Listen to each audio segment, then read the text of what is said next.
Fala pessoal, como é que vocês estão? Tudo bem? Tudo certinho? Também estou bem, muito obrigado por perguntar. Olha só pessoal, na aula de hoje a gente vai falar sobre campo elétrico, tá? Dando sequência aí à parte de eletrostática que a gente estava trabalhando. A sequência, se vocês lembrarem bem, na última aula a gente falou sobre lei de Coulomb, que é a lei que descreve a interação elétrica entre duas cargas que estão próximas, né? E agora, o natural é a gente partir para campo elétrico. Aí você pode falar, professor, mas campo elétrico? O que é um campo elétrico? É um campo que dá choque? Né? Um campo que eu vou ligar na tomada, tipo um carro elétrico? O que é? Ele funciona com pilha? Vamos lá. Então, na aula de hoje a gente vai descobrir isso daí. Vamos ver se eu ajudo vocês a entender, tá bom? Então a gente já sabe o quê? Quando temos duas cargas próximas, elas vão interagir. Tá? Aqui eu coloquei duas cargas positivas, uma carga Qzão e uma carga Qzim, ambas positivas. E o que acontece? Se nós deixarmos elas próximas, não precisa nem entrar em contato, nem tão próximo assim. Deixar ela uma distância suficiente, uma distância d, vai aparecer uma força de interação entre elas. No caso, uma força de repulsão, porque ambas têm sinais iguais, né? Como a gente já viu na aula passada. Cargas de sinais iguais se repelem. E a lei de Coulomb, ela falava justamente qual que é o valor dessa força de interação. A gente conseguia calcular ela. E qual que era a lei de Coulomb? O que ele falava? Que a força elétrica depende do meio, né? Da constante K, que é dependendo do meio que essas cargas estão. Era diretamente proporcional ao produto das cargas, lembrando que aqui é módulo, né? Como a carga tem sinal positivo ou negativo, na hora de calcular a força de interação, esses sinais fazem diferença para a gente, tá? Não fazem diferença nenhuma. E é inversamente proporcional ao quadrado da distância, ou seja, quanto mais longe essas cargas estiverem, menor vai ser o valor da força. Quanto maior a distância, menor o valor da força, né? Então, bom, vamos para a aula de hoje. A questão aqui é a seguinte: por que essas cargas interagem? A gente sabe que elas vão interagir, mas por quê? Da onde vem essa interação? E a resposta ao certo é meio complicada, porque até hoje você tem discussão entre o pessoal da área científica. Como assim, professor? Por que discussão? Vamos lá. Primeiro de tudo, se lembrar lá do primeiro ano, primeiro colegial, a gente definiu a força e classificou ela, na verdade, em dois tipos diferentes. A força, ela pode aparecer em uma forma de contato ou uma força de campo. Existem vários tipos de força diferentes. Força gravitacional, força elétrica, força magnética, força de atrito, tração, força normal, força peso e assim sucessivamente, várias e várias forças.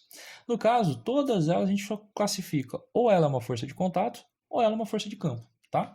Como o nome já diz, força de contato é bem simples da gente entender. A força de contato é aquela que, para que ela ocorra, deve existir o contato entre os dois corpos. Lembrando que uma força ela só existe se houver dois objetos, aquele que produz a força e aquele que sofre a ação da força. Então, por exemplo, se eu empurrar você, aí que tá, dois corpos. Quem empurra? Eu. Quem é empurrado? Quem sofre a força? Você. Então, para que haja força, sempre tem que ter dois corpos. Quem produz a força, quem recebe a força, tá? Então, nesse caso, para que o corpo que está produzindo a força transmita essa força para o corpo que vai receber ela, esses dois corpos têm que entrar em contato. Daí, elas são forças de contato. Exemplo, atrito. Né? Quando você atrita dois corpos, tem que manter o contato entre eles. Não tem como eu atritar dois corpos à distância. Né? Não existe isso. A força normal, para quem não lembra, é a força de contato entre superfícies. Se você relar na parede, a parede vai fazer uma força em você. Isso se você entrar em contato com a parede. Então, é uma força de contato também. Força na corda, tração. A corda precisa estar em contato com o objeto que ele vai puxar. Se a corda não estiver em contato com aquele objeto, não tem como essa força ser aplicada. Então a tração também é uma força de contato e sucessivamente. Essas são as forças mais fáceis da gente ver, né? Que são as forças que a gente consegue aplicar. Já as forças que são de campo, elas são forças que agem à distância. Enquanto no contato você precisa colocar os dois corpos em contato, a força de campo ela não precisa de contato. Elas são forças que agem à distância. Então é só você colocar os corpos próximos que eles vão interagir entre eles. Um vai transmitir força para o outro, tá? Então, existe isso? Existe. A força gravitacional é um exemplo ótimo disso daí, porque a gente está vendo o tempo todo. Se você pular, a Terra vai te puxar de volta. Na verdade, ela está te puxando já o tempo todo. Então, essa força gravitacional, ela existe a todo tempo. No caso, a força gravitacional, então, é uma força de campo, tá? A força elétrica também, a força magnética, essas são as forças que a gente estuda no ensino médio. Quais são as forças de campo que a gente vê aqui? A força gravitacional, a força elétrica e a força magnética, tá? Ambas agem à distância. Beleza, mas, professor, a gente ainda não falou de campo. O que seria o campo em si? É tipo um campo de força, tipo o campo da Mulher Invisível lá? Mais ou menos. Quando a gente vê em filme ou coisa do tipo, algum desenho animado, a pessoa faz um campo de força em volta dela. Esse campo de força que ela faz está mais para uma barreira, né? Como se fosse uma bola de vidro em volta dela, só que é invisível, a gente não consegue ver, não existe vidro lá. Existe uma região ali naquele espaço que vai bater, não vai conseguir atravessar aquele espaço em si, né? Que é o que a gente tem aí nessa imagem que vocês estão vendo. Parece que é uma redoma de vidro, né? Mas na verdade não é bem assim. A definição que a gente acha no dicionário, uma das de campo de força fisicamente falando, seria isso, ó, é uma porção do espaço. O que é porção do espaço? O campo ele existe no espaço, onde são sensíveis e verificáveis ações de forças sem agente transmissor intermédio. Então, o que significa isso daqui? Não entendi nada, professor. Ele está falando para a gente o seguinte, ó, vai ter uma região no espaço que você vai ver que a força está sendo aplicada ali, por isso que é verificável. Então a gente vai ver a força sendo transmitida para o objeto, só que a gente não vai ver quem está fazendo isso. Parece que a coisa está vindo do nada, parece que a força está vindo do nada, e na verdade não está. Então a gente diz que quem está empurrando ali, quem está aplicando a força no corpo, é o campo, né? Coloquei 2 exemplos aí para a gente ver da cultura nerd mundial. Uma é do Star Wars e a outra é do Vingadores, da Era de Ultron lá, né? Então você pode ver no de cima a Jedi lá, esqueci o nome dela agora, me desculpa, mas tá fazendo flutuar as pedras que estão ali, né? Se você olhar só para a pedra, tem até uma mais próxima da gente ali que é mais fácil. Se você focar nela, você vai ver que ela está subindo. Ou seja, existe uma força fazendo ela subir. Quem que é o agente que faz essa força? A gente percebe que é a Jedi, que ela está criando ali, com o poder dela, está conseguindo levitar. Então ela é a agente que produz a força e quem sofre a força são as pedras. Porém, se a gente não conseguisse ver a Jedi ali, a gente ia observar essa pedra subindo e ia falar, pô, não tem nenhum agente transmitindo essa força, não tem nenhum transmissor intermediário aí, que nem diz ali na frase acima, né? Mesma coisa embaixo, ó, você consegue ver a feiticeira escarlate que ela tá fazendo o poderzinho dela ali e ela tá levitando o objeto, ou seja, se ela tá levitando o objeto é porque esse objeto está sofrendo uma força. Aí você fala, pô, professor, mas se ela tá fazendo uma força, eu sei que é ela que tá fazendo a força, mas tenta apagar, coloca a mão na frente dela ali. Você ia ver o objeto flutuando e ia falar, Deus do céu, quem que tá levitando esse treco? Crê em Deus Pai. Que diabo que tá levantando isso daí? Né? Então, olha só, a gente diz que esses agentes que estão produzindo a força, antes de produzir a força, eles produzem um distúrbio no espaço em volta deles. Esse distúrbio é o campo. Então é como se o campo fosse um intermediário para aplicar força. Na força de contato, você chega lá, entra em contato com o objeto e passa a força diretamente. Aqui no caso a gente pode falar, vou pegar a feiticeira escarlate como exemplo. Ela produz um campo em volta dela e esse campo que vai aplicar força no objeto, tá? Então daí vem essa ideia de campo. O campo seria esse poder que tem na região, esse poderzinho que esses personagens aí têm, seria o campo de força. Então você percebe que ele está em todo o espaço, ele não está em um ponto específico, tá bom? Então, para a gente entender melhor o conceito de campo elétrico, a gente faz um paralelo com a força gravitacional, porque as duas forças elas são muito parecidas, tá? Primeiro que as duas são forças de campo, ou seja, elas agem à distância. Só que a diferença é que a força gravitacional é a interação entre massas e a força eletrostática é a interação entre cargas elétricas, tá bom? Então, a gravitacional é somente atração e a elétrica já é um pouquinho mais complicada, porque além de atração ela tem repulsão também. Mas não é um bicho de 7 cabeças, não. Ela é facinho de entender também, só é um pouquinho mais complicada, tá? Tá aparecendo aí força de baixa intensidade, entre aspas, e força de alta intensidade, entre aspas, porque se é baixa, se a força vai ser de baixa intensidade ou alta intensidade, isso é relativo, tá, pessoal? Eu vou explicar aqui, eu acho que vocês vão entender um pouquinho melhor. Tá bom? Então vamos botar as duas para brigar aí. Então, vamos lá. A força gravitacional. Força gravitacional, como é que ela funciona? Dois corpos próximos, com massa mzão e mzinho, vão interagir entre si. Ou seja, corpos com massa, quando estão próximos, se atraem. Essa é a lei da gravitação. O Sol atrai a Terra atrai a Lua, e assim sucessivamente. O buraco negro que está no centro da nossa galáxia puxa o Sol, e assim sucessivamente. Todo corpo que tem massa, eles se atraem mutuamente, tá? Então, essa atração, essa força, ela depende do produto das massas que estão interagindo, ou seja, mzão e mzinho aqui no nosso exemplo, inversamente proporcional ao quadrado da distância, e isso tudo vezes uma constante aqui que é a chamada constante da gravitação universal, tá? Então, olha só, é muito parecida com a lei de Coulomb que a gente anunciou no início dessa aula, né? Só que lá na lei de Coulomb era K, a constante em vez de ser G era K, porque em vez de ser uma constante gravitacional, é uma constante elétrica. Em vez de ser um produto das massas aqui, é o produto das cargas e inversamente proporcional ao quadrado da distância, certinho. Professor, não lembro muito bem disso não, calma que daqui a pouco a gente volta nisso, na lei de Coulomb para vocês verem. Essa constante, a diferença é que essa constante gravitacional aqui, ela é muito baixa, ela é muito pequena. Ela é 0,00011 zerinhos e depois 667 aí. Lembrando que isso é aproximado, tá? Então é um número muito próximo de zero. Então, se você tiver massas pequenas, você não vai conseguir observar essa força.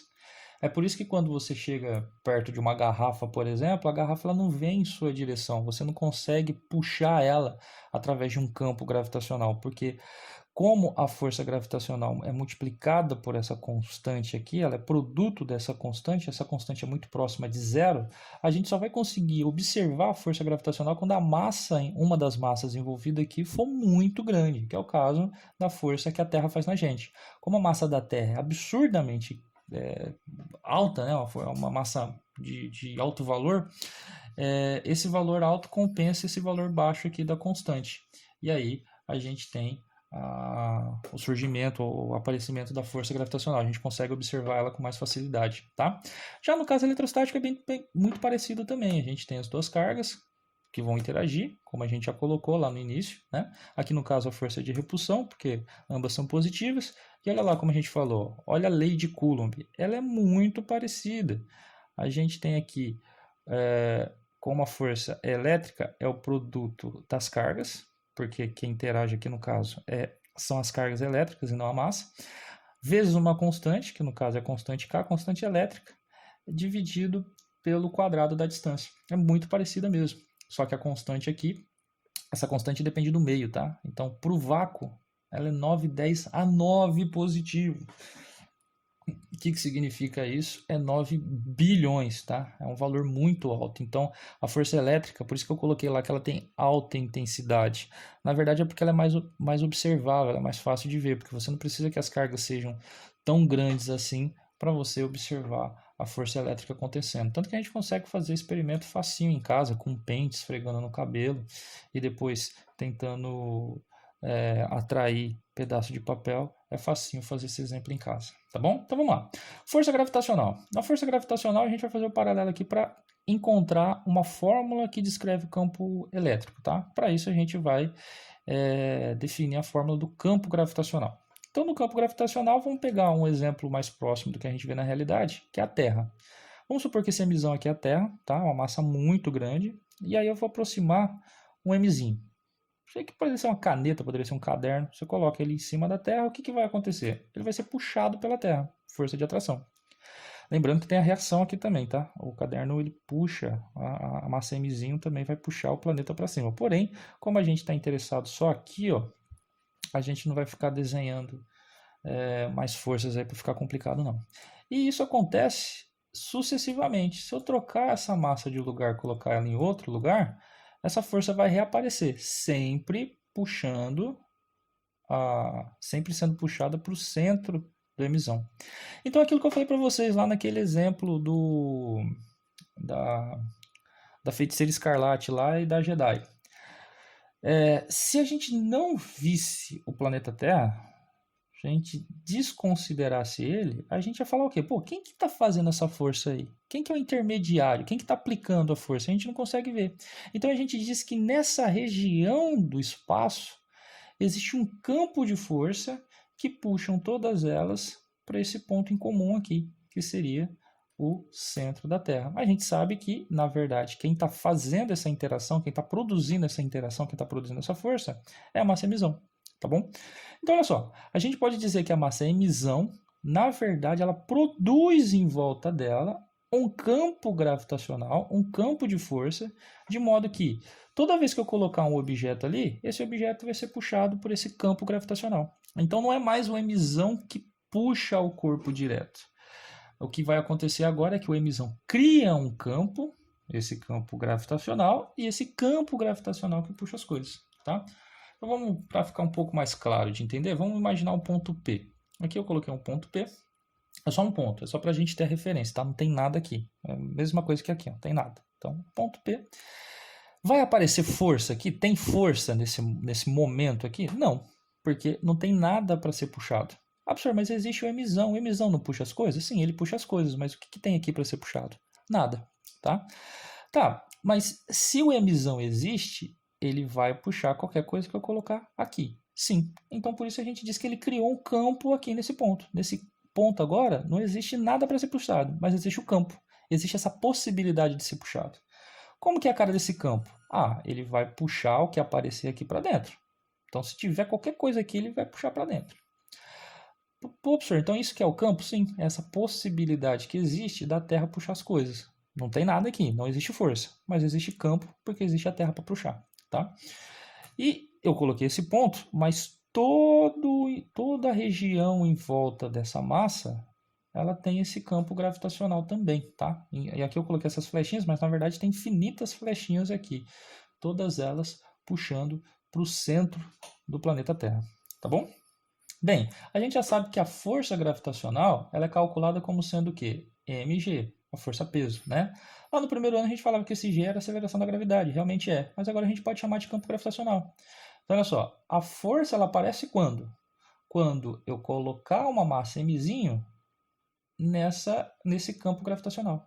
Então, como eu sei que tem um campo gravitacional aqui? Primeiro, se eu colocar um corpo de prova, que é a massa mzinho, e aparecer uma força, é porque existe um campo gravitacional nesse ponto, tá? Então, olha só, a força ela só aparece se existir o campo e se existir o que vai ser puxado, que no caso é a massa mzinho, tá? Então, não confunda mzinho com emisão. Emisão é quem produz o campo, mzinho é quem sofre a ação da força, tá bom? E se a gente quiser calcular o campo que vai aparecer aí, é só fazer uma matemática aqui, brincar com isso.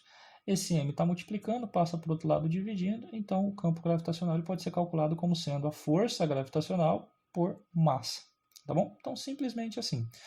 Tenho massa emisão produziu um campo em volta dela, e esse campo puxa a massa emizinho com uma força. Força é igual massa vezes gravidade, vezes o campo. Então, agora a gente vai fazer a mesma coisa para uma carga Qzão. Então, se eu colocar a carga Qzão aqui, ela é positiva, e eu trouxer próxima dela um corpo positivo também, a gente sabe que vai aparecer uma força, e essa força é uma força de repulsão. No caso aqui, ela vai repelir para cima. Em qualquer outro ponto que eu colocar, também vai aparecer força de repulsão. No caso aqui, vai sair diagonal, e nesse caso aqui vai sair na horizontal para a direita, tá bom? Mesmo esquema, se não houvesse, se a gente não visse essa carga Qzão aqui, a gente ia falar o quê? Ó, tem uma região no espaço aqui que ela empurra essas coisas para fora, ela está empurrando para fora. Então a gente fala aí, chama isso de campo elétrico, porque ele está empurrando quem? Cargas elétricas. Então a gente fala que nessa região existe um campo elétrico.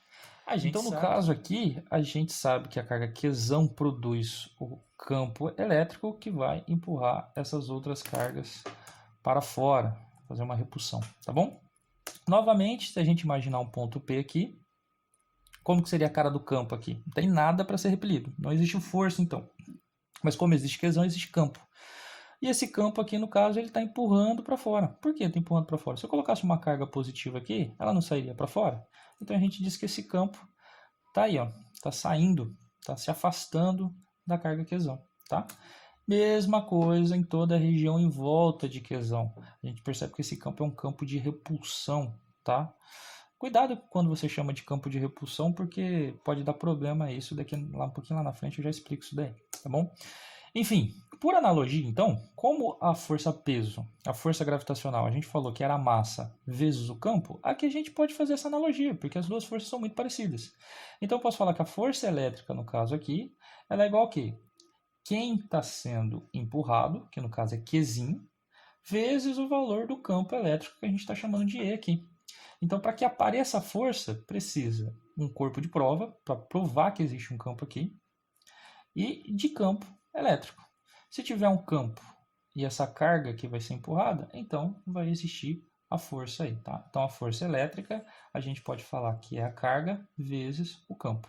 E da mesma forma, se a gente quiser descobrir o valor desse campo elétrico aqui, é só isolar ele e esse Q passa dividindo. Então, campo elétrico é a força elétrica dividido pela carga Qzinho, beleza? Deu para entender aí? Então essa é a definição de campo elétrico. Campo elétrico é a força que aparece por unidade de carga, tá bom? Então, a unidade de medida é a unidade de força dividido por unidade de carga, né? Então, unidade de campo elétrico é a unidade de força dividida por unidade de carga. No sistema internacional, a unidade de força é Newton e a unidade de carga é Coulomb. Então, só um exemplo rapidinho aí para ver se fica mais claro para vocês entenderem. Se eu falar que em uma certa região do espaço existe um campo de 20 newtons por coulomb, vai aparecer força lá? Não. Por quê? A força só aparece se tiver alguém para sofrer a ação da força. Então existe o campo. Para isso eu preciso colocar uma carga lá e essa carga vai sofrer a ação de uma força. Então isso significa o quê? Que para cada coulomb que eu colocar nesse campo, vai aparecer uma força de 20 newtons. Então a força depende de qual carga que eu vou colocar lá. Se eu colocar uma carga, por exemplo, de 3 coulombs, como o campo é 20 newtons por coulomb, para cada coulomb ela dá 20 newtons. Então, a força que vai aparecer é de 60 newtons. Por quê? Para cada coulomb ela dá 20, tem 3, 20, 20, 20, 60 newtons, tá? 20 coulombs para cada newton. Se tivesse nesse mesmo campo, sei lá, fui lá, tirei essa carga de 3 coulombs, levei ela embora, e nesse mesmo lugar eu venho e coloco agora uma de 5 coulombs. Como o campo é 20 newton por coulomb e agora tem uma nova carga de 5 coulombs, vai ser 20 para cada coulomb, então a força que vai aparecer é de 100 newtons, tá bom? Então, para terminar aqui, a gente agora vai definir o campo elétrico produzido por uma carga pontual Qzão. Por que isso? A gente já falou que a...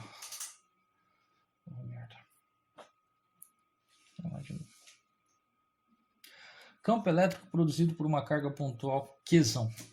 A gente já falou ali, pela definição, que quem vai produzir o campo elétrico é a carga Qzão. Na fórmula que a gente colocou ali, para que eu veja o campo elétrico, eu preciso de uma carga de prova. Então, essa é a formulinha. Então, se eu quiser calcular o campo elétrico nesse ponto P, ó, ele existe. Qzão está aqui, Qzão produziu o campo elétrico. Porém, se eu quiser saber o valor dela através dessa fórmula, eu vou precisar pegar uma carga Qzinho, o corpo de prova, colocar ele nesse ponto, aí vai aparecer uma força, eu vou ter que pegar o valor dessa força e dividir pelo valor da carga, descobrindo o valor do campo. Só que essa fórmula então está meio errada. Por que errada? Errada não no sentido do valor dela, do cálculo que ela vai dar. Mas o campo elétrico ele existe independente dessa carga Qzinho. Ó, não tem nada aqui nesse ponto. Existe o campo elétrico. Por quê? Quem está produzindo ele é Qzão. Tem nada a ver com Qzinho. Qzinho só sofre a ação do campo. Então é interessante para mim ter uma fórmula que já dá o campo elétrico dependendo de Qzão. Professor, dá para fazer isso? Dá. É só a gente usar a lei de Coulomb. Como a lei de Coulomb diz para a gente o valor da força, a gente vem aqui no lugar e troca. A lei de Coulomb diz que é K, Qzão, Qzinho dividido por D ao quadrado. Isso é a força. Isso tudo está dividido por Qzinho. Aqui, se a gente aplicar a matemática, vai ver que Qzinho cancela com Qzinho, se você fizer os extremos e meios. Então a gente conclui com uma nova fórmula, que o campo elétrico produzido por Qzão vai ser K, que é a constante do meio, o valor de Qzão, que é quem produz o campo, dividido pela distância desse ponto elevado ao quadrado, né? Dividido pelo quadrado da distância. Então, por exemplo, ó, se esse ponto estivesse mais próximo de Q, essa distância diminuísse, o campo elétrico aqui ele é mais forte, ele está mais intenso. E é meio óbvio, porque ele está mais perto. Pensa num ímã. Quanto mais próximo você colocar os ímãs, maior vai ser a interação, porque o campo próximo do ímã ele é mais forte. Então é isso que ele está falando para a gente. Ó. Quanto mais distante você tiver, menor vai ser o valor do campo. Então seria isso. Ó. Quanto mais distante tiver o ponto no qual eu quero calcular o campo, mais fraco vai ser esse campo elétrico aí. Menor intensidade ele vai ter. Tá bom? Lembrando que campo elétrico é uma grandeza vetorial. Então a gente tem que analisar como que é a diferença do campo elétrico da carga positiva para negativa. Tudo que a gente fez é definindo para carga positiva. Então, como que seria com carga negativa então, professor? Mesma coisa, tá? Igualzinho. A única coisa é que a negativa vai ter sempre sentido contrário, sempre. Então, ó, o campo elétrico produzido pela carga positiva é radial para fora, ou seja, ele aponta para o centro, só que ele está sempre afastando, é um campo de repulsão.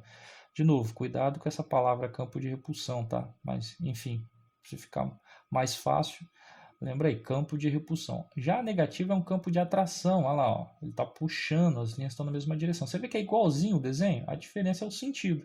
Positiva é para fora, negativa é para dentro. Simplesmente isso, tá? Professor, mas e o valor? O valor do campo vai mudar? Não. O módulo do campo elétrico, o valor vai ser calculado pela mesma forma. Tá vendo que aqui está em módulo? Justamente por conta disso. Não depende do sinal da carga. O valor do campo elétrico vai ser o mesmo. O que vai mudar é simplesmente o sentido. A direção vai ser radial, mesma coisa, para o centro da carga, e o sentido positiva para fora, negativa para dentro. É a única mudança que tem aqui no sentido. Tá bom? Beleza, então aqui a gente analisou o campo produzido pela carga Qzão. E a carga Qzinho, professor? Quando você colocou no exemplo lá, a carga Qzinho era positiva. E se a carga Qzinho for negativa? Mesma coisa também. Vamos analisar aqui. Ó. Se eu tiver uma carga Qzão, a gente sabe que o campo elétrico que ela produz é para fora. Então eu coloquei só essa linha aqui. Lembrando, tem campo em toda a região. Tem campo para cá, para cá, para cá, para cá, tipo um solzinho. Aqui eu só vou pegar essa linha para facilitar. Só vou analisar nessa horizontal aqui. Se eu colocar uma carga positiva próxima dela, a gente sabe que o positivo se repele e vai aparecer uma força para onde? Para a direita, né? Então a gente consegue observar que o quê? O campo... desculpa, perdão. Então, voltando aqui. Se eu colocar uma carga positiva, a gente vê que aparece uma força de repulsão. Então, essa carga Qzinha ela vai para a direita. Se a carga fosse negativa, a força ia ser uma força de atração. Então, a gente percebe que a força aqui, no caso, ia estar para a esquerda. Quando a gente analisa as duas ao mesmo tempo, aqui as duas cargas são separadas, tá? Não é essa daqui atraindo essa não, tá? É a força que aparece em relação a Qzão.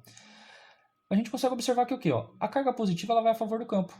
Então o campo elétrico está para a direita. Se eu colocar uma carga positiva em cima desse campo, ela vai para a direita. Se eu colocar uma carga negativa, ela vai contra o campo. Tá vendo que ela está indo contra o campo?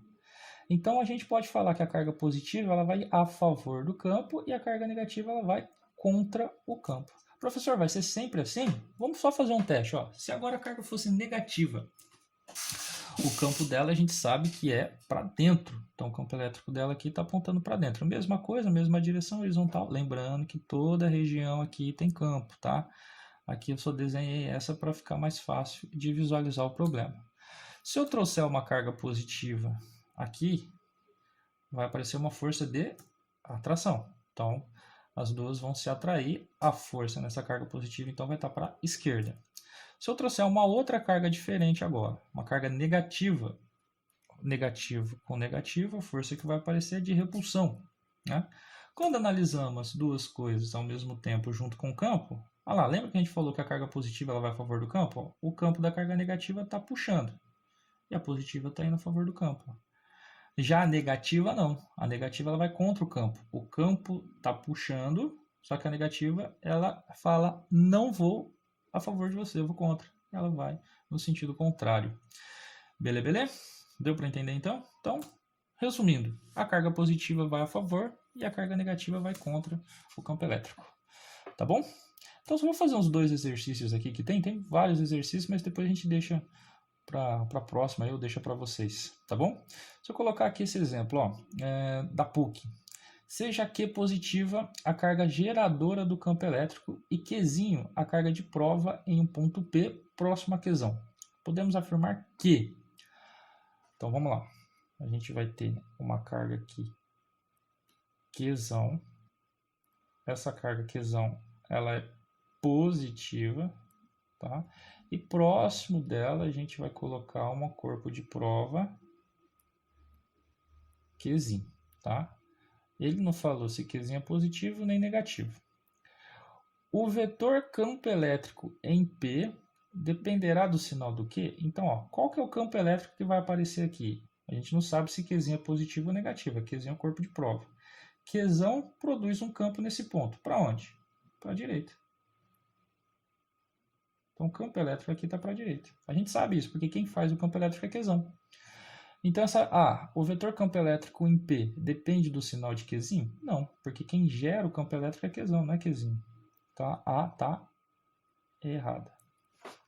B. O módulo do vetor campo elétrico em P será tanto maior quanto maior for a carga de Qzinho. Vamos lá. O valor do campo elétrico é K Qzão dividido pela distância que separa ele do ponto ao quadrado. Olha só, o campo elétrico depende de quem? De Qzão. Não tem nada de Qzinho aqui. Qzinho só vai sofrer a força. Então, o módulo do campo elétrico P depende de Qzinho? Também não. Está errado. O vetor campo elétrico será constante, qualquer que seja o valor de Qzão. O valor do campo elétrico será constante, qualquer que seja o valor de Qzão? Não. Porque ó, se a gente pegar o Qzão e aumentar o valor dele, o campo elétrico ele aumenta. E vice-versa. Se eu diminuir o valor de Qzão aqui, o campo elétrico ele vai diminuir também. Então a palavra constante aqui é até errada, ele não vai ser constante, ele depende do valor de Qzão. Se eu aumentar Qzão, o valor do campo elétrico aumenta. Então a C também está errada, tá? D. A força elétrica em P será constante qualquer que seja o valor de Qzinho? Não também, porque ó, se a gente lembrar lá, a força elétrica é o valor de Qzinho, aquele que vai sofrer a força, vezes o campo. Se essa carga Qzinho é maior, o valor da força é maior. Mesmo se o campo continuar a mesma coisa, quanto maior for o Qzinho, maior a força. Então aqui ele está falando que a força elétrica é constante, que não depende de Qzinho. Mentira, depende de Qzinho sim. Tá? Então a resposta certa é E. Vou nem ler. Não, tô brincando, vou ler assim. O vetor campo elétrico em P independe de Qzinho? Isso é aquilo que a gente falou. O campo elétrico ele depende só de Qzão, ele independe de Qzinho. Então a resposta certa é a E mesmo. Tá bom? Só mais uma aí pra gente terminar. Essa daqui é da Mackenzie. Ele fala a intensidade. Intensidade é o valor que a gente tem que calcular, tá? A gente vai lá e calcula, joga na fórmula e calcula. Então, a intensidade do campo elétrico no ponto situado a 3 milímetros. Então, olha só. A distância D é de 3 milímetros.